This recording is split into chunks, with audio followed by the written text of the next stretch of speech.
پیار سے ان کو دعوت دیتے ہیں کہ اللہ کے رسول صلی اللہ علیہ وسلم کی سنت سے ہمارے پاس آئیے اور خدا را اس پاکستان کو نقصان نہ پہنچائیے. آپ غلط فہمی کی بنیاد پر ایک مسلمان کو بلا وجہ ختم نبوت کا منکر کافر مرتد ڈکلیئر نہ کریں.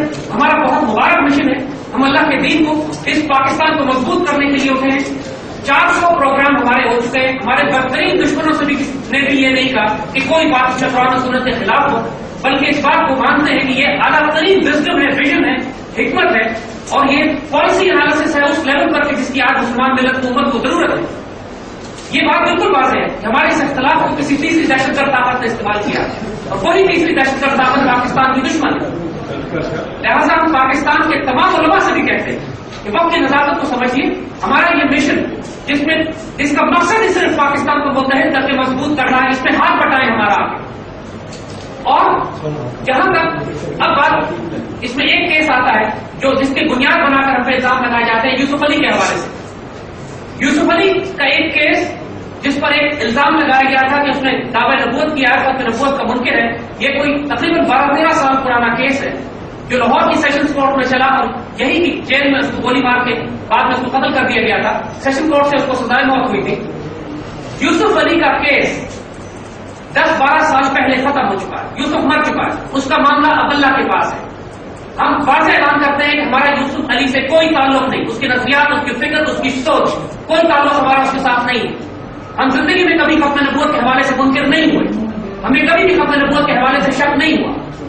یوسف علی کے کیس میں بڑے بڑے علماء اس وقت کے جو موجود ہیں، جن کے فتوے اس وقت ہمارے پاس موجود ہیں، انہوں نے یوسف علی کے کیس میں اپنی رائے کا اظہار کیا جس سے اس بات کو بالکل واضح ہو جاتا ہے کہ وہ ایک اختلافی مسئلہ اس معاملے میں جو کچھ ہوا اس میں کیا اس پر شرعی نقطہ نظر ہے وہ مفتی ضیاء الحبیب صابری صاحب آپ کو بیان کریں گے. لیکن ہم یہ بات قطع نظر اس بات کی کہ اس کیس کی ڈیٹیلز کیا تھی، اس میں شرعی تقاضے پورے ہوئے یا نہیں ہوئے. ایک رائے یہ کہتی ہے کہ شرعی تقاضے پورے ہوئے، ایک رائے کہتی ہے شرعی تقاضے پورے نہیں ہوئے. یہ صرف ایک نظریاتی اختلاف ہے اس شخص پہ جو ختم ہو چکا، جو مر کے جا چکا. اب ہمارا کوئی تعلق اور واسطہ اس کے ساتھ نہیں ہے. لٹرلی کڑے مدے اکھاڑنے کے بعد اس سارے مشن کو روک کر ہمیں اس کی بنیاد پر کافر اور مرتد قرار دینا، یہ بذات خود ایک بہت بڑا ظلم بن جاتا ہے. یوسف کا دفاع اس کے وکیل نے بھی کیا، کچھ لوگوں نے بھی کیا، ضرور ساروں کو بھی کافر اور مرتد انسان ہے. یہ آرگومنٹ نہیں ہے، یہ کوئی دلیل نہیں. ہم یہ بات پھر واضح کرتے ہیں، ہم مکمل برات کا اعلان کرتے ہیں کسی قسم کی ایسی بات سے جس کا تعلق جو ہم سے منسوخ کی جائے یا کسی ایسے شخص سے منسوخ کی جائے جس کے ساتھ ہماری نسبت ہو کہ وہ ختم نبوت کا منکر ہے. ہم کسی لحاظ سے بھی سنت مبارکہ کے علاوہ حضور صلی اللہ علیہ وسلم کی سنت اور سنت خلفائے راشدین کے علاوہ کسی کو رول ماڈل نہیں سمجھتے. اور جو کچھ اس کے بعد ہم زندگی میں کرتے آئے ہمارے سامنے رول ماڈل، مقصد، آئیڈیالوجی اور آئیڈینٹی سب کچھ حضور صلی اللہ علیہ وسلم کی سنت اور خلافت راشدہ سے. اپنا یہ بیان واضح کر چکے ہیں، موقع واضح کر چکے ہیں. اب اس کے بعد اگر کوئی سوال ہو تو یہ موسٹ ویلکم. اور باقی اگر مذہبی اور دینی حوالے سے کوئی سوال ہے مفتی صاحب ہمارے بزرگ یہاں تشریف رکھتے ہیں، اس سوال کو جواب انشاءاللہ آپ کو وہ دیں گے.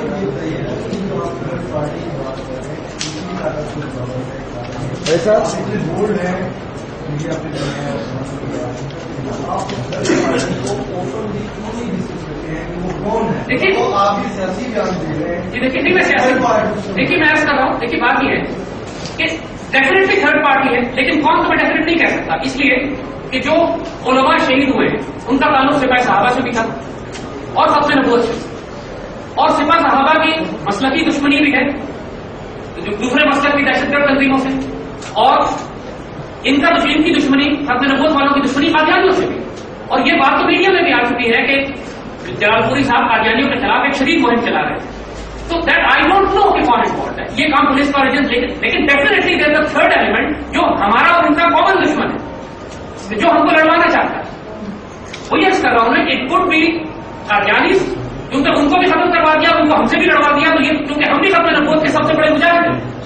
یعنی کوئی مسلمان ختم نبوت کسی ایک تنظیم کا کام نہیں ہے اس کو دفاع کرنا. ہر مسلمان ملت کی امت ہی جو ہے ختم نبوت کا محافظ ہے. میرا یہ سوال ہوگا کہ افغانستان میں پارٹی اور مطالعات کی جو بات چل رہی ہے اور پاکستان میں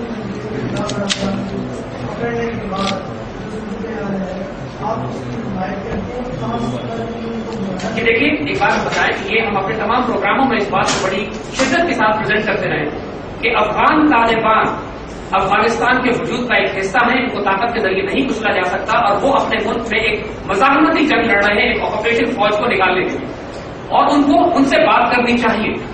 پاکستان اور افغانستان نے مشرف کے آخری دور میں ایک جرگہ کیا تھا جو پاکستان افغانستان جرگہ کہلاتا ہے۔ پاکستان کی طرف سے گورنر اویس غنی گئے تھے اور افغانستان کی طرف سے ڈاکٹر عبداللہ۔ اس کے بعد ایک جرگہ نہیں بنا تھا، چھوٹا جرگہ، جس میں یہ فیصلہ کیا گیا تھا کہ افغان طالبان سے بات کی جائے گی۔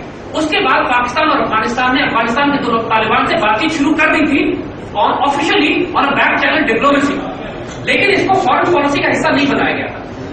اب جب لیٹسٹ پروسیس شروع ہوا ہے، اب جس کے اندر خود امریکن پاکستان سے کہہ رہے ہیں کہ افغانستان کے طالبان سے بات چیت کرانے میں ہماری مدد کیجیے، تو اس جرگے کو دوبارہ ریوائو کرنے کا فیصلہ کیا گیا۔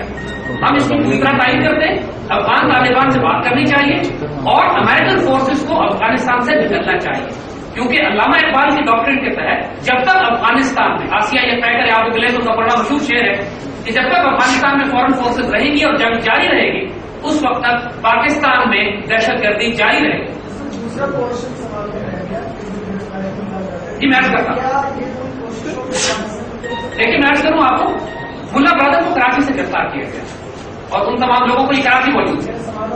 جی میں نے سنیے، کراچی سے گرفتار کیا گیا۔ اب ظاہر ہے افغان طالبان سے ہم نے یہ تو کہا ہوا ہے کہ ہم آپ کے خلاف جنگ نہیں کریں گے، آپ قتل نہیں کریں گے افغانستان جا کے، مگر یہ تو ہم نے نہیں کہا کہ آپ پورے پاکستان میں گھومتے پھرتے بھی رہیے اور ہمارے لیے مشکلات پیدا کیجیے۔ جب وہ کراچی میں ایک اسپاٹ کر لیے گئے اور ان کو اسپاٹ کیا تھا سی آئی اے کے اپنے انٹیلیجنس نیٹورک پہ، اور یہ میڈیا میں آیا، ڈان میں اس کی خبر آئی ہے، جب اس کو اسپاٹ کر لیا گیا آئی ایس آئی کو، اس کو جا کے گرفتار کیا آئی ایس آئی۔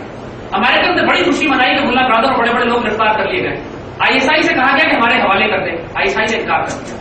آج بھی ملا برادر وہ تمام افغان طالبان جو پکڑے گئے ہیں پاکستان کے پاس ہیں، پاکستان ان سے بات کر رہا ہے، امریکن کے حوالے نہیں کیا گیا، امریکن بہت ناراض ہے اس کے اوپر۔ تو اس کا یہ بالکل کلیئر ایک سائن ہے کہ پاکستان اب اپنے رول کو ایگزرٹ کر رہا ہے افغانستان میں، جو پچھلے 7-8 سال سے ہم ایک پیسو پلیئر کے طور پر تھے، اب پاکستان ایک ایگریسو ایکٹیو پلیئر کے طور پر، اب انڈیا پاکستان سے بات کر رہا ہے کہ ہمیں تھوڑا سا موقع دے دو افغانستان میں کام کرنے کا۔ امریکن پاکستان سے کہہ رہے ہیں کہ آپ پلیز ہماری صلح کروا دیں، ہمیں نیگوشیٹ کروا کے راستے دیں۔ تو دا پوائنٹ از، اب جو اس وقت پالیسی ہماری ہے، کیونکہ تحریک طالبان کو ہم نے کرش کر دیا، اس کی کم از کم اتنا ہم نے اس کو توڑ دیا ہے کہ اب وہ بڑی دہشت گرد تنظیم کے طور پر اس طرح ہمیں نقصان نہیں پہنچا رہی۔ اب ہم ایگریسو ہو کے افغانستان کی پالیٹکس میں دخل دینے کے قابل ہو گئے، and the policy shift that you see جی انشاءاللہ بہت بہتر ہوں گے، ریزن بھی بہت بہتر ہوں گے۔ دیکھیے بات یہ ہے کہ افغانستان میں انڈیا انفلوئنس کر رہا ہے، ایران انفلوئنس کر رہا ہے، امریکنس کر رہے ہیں، برٹشز کر رہے ہیں، چائنیز کر رہے ہیں، امریکنس کر رہے ہیں، ہم کیوں نہیں کر رہے؟ ہمارا تو مسائل لگتا ہے، ہمارا تو سب سے بڑا اسٹریٹجک اسٹیٹ ہے وہاں۔ دنیا میں کوئی ملک نہیں جہاں سے اتنی بڑی دہشت گردی پاکستان میں آ رہی ہو، وہاں پر ہم کیوں نہ انٹرسٹ لیں، کیوں ہم یہ فیصلے نہ کریں؟ ہم نے تو آفر کیا پاکستان آرمی نے کہ صاحب افغانی مسلح افواج کو ہم تربیت دیں گے۔ اب جب آپ کسی ملک کے ساتھ اس طرح کے تعاون قائم کرتے ہو، پھر وہ ملک آپ کے لیے دہشت گرد نہیں رہتا، دشمن نہیں رہتا۔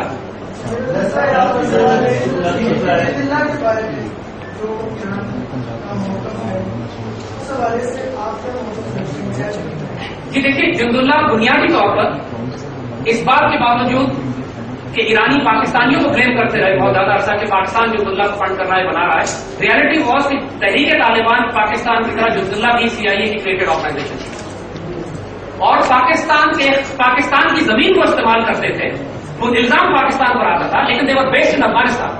اور اب جو ریڈی کو گرفتار کیا گیا ہے وہ امریکن، اس سے پہلے امریکن بیس پہ تھا افغانستان میں، پھر دبئی گیا، دبئی سے تاشکند جا رہا تھا، راستے میں جہاز کو انٹرسپٹ کر کے اس کو گرفتار کر۔ ہمارے ایران کے ساتھ تعلقات خراب ہو چکے تھے بالکل اسی بنیاد پر کہ ایران ہمیں جند اللہ کو سپورٹ کرنے کا وہ کہتا تھا اور پاکستان کو کوئی فائدہ نہیں جند اللہ سے۔ ہمیں کیا فائدہ جند اللہ کو سپورٹ کر کے ہم ایران کے ساتھ تعلقات خراب کر لیں، جبکہ ایران کے ساتھ ہماری گیس پائپ لائن کی بات بھی چل رہی ہے اور اس سے فیول لینے کی بات کر رہے ہیں، اور گیس پائپ لائن کا فائدہ نہیں ہو رہا تھا، جو جب ہم نے ٹریڈنگ کو گرفتار کر کے اس کو دیا ہے اس کے بعد گیس پائپ لائن کا فائدہ بھی ہو گیا۔